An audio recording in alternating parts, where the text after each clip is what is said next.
اعوذ باللہ من الشیطان اللعین الرجیم بسم اللہ الرحمن الرحیم رب اشرح لی صدری ویسر لی امری واحلل عقدۃ من لسانی یفقہوا قولی۔ ناظرین محترم، السلام علیکم ورحمۃ اللہ وبرکاتہ۔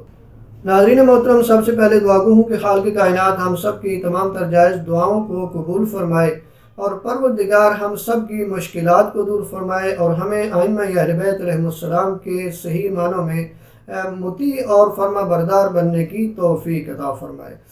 خدا مد متعال سے دعا ہے ہماری وہ تمام تر دعائیں جو کسی بھی وجہ سے رکی ہوئی ہیں، پروردگار ان تمام تر جائز دعاؤں کو قبول فرمائے۔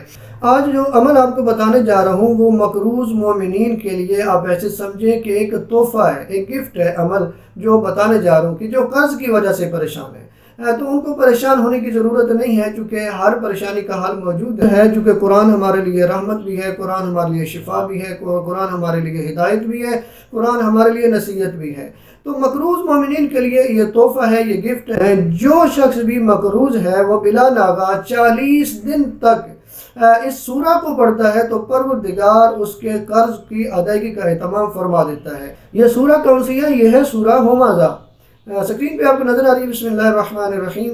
وَيْلٌ لِكُلِّ هُمَزَةٍ لُمَزَةٍ الَّذِي جَمَعَ مَالًا وَعَدَّدَهُ يَحْسَبُ أَنَّ مَالَهُ أَخْلَدَهُ كَلَّا لَيُنبَذَنَّ فِي الْحُطَمَةِ وَمَا أَدْرَاكَ مَا الْحُطَمَةُ نَارُ اللَّهِ الْمُوقَدَةُ الَّتِي تَطَّلِعُ عَلَى الْأَفْئِدَةِ إِنَّهَا عَلَيْهِم مُّؤْصَدَةٌ فِي عَمَدٍ مُّمَدَّدَةٍ۔